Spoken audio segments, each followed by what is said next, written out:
Today, once again, we have that incident, that event of the multiplication of the loaves and fishes, where Jesus takes that which is so minimal, those 5 loaves and a couple fish, and feeds well over 5,000 people with them.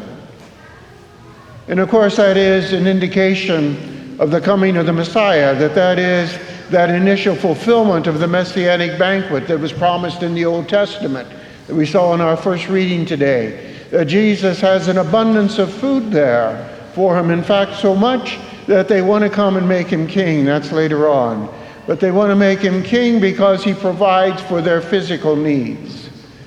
But really, the multiplication of the loaves and fishes points to something deeper and something more abiding and something more lasting.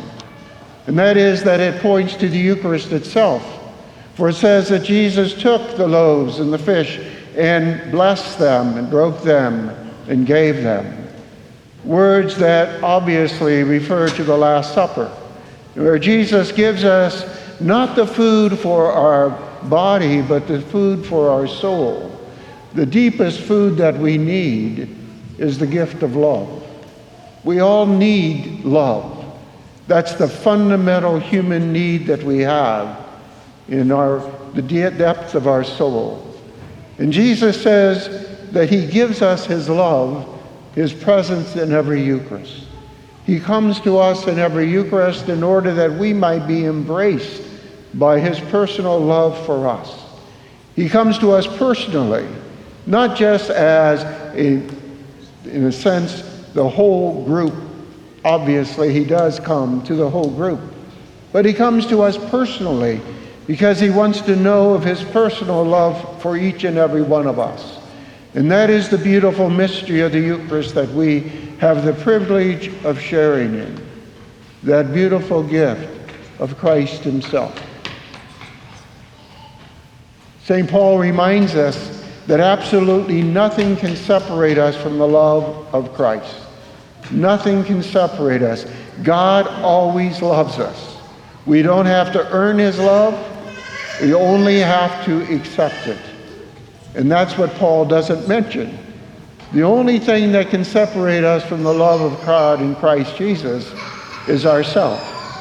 That we can choose not to welcome that love into our own lives. And what a tragedy that would be.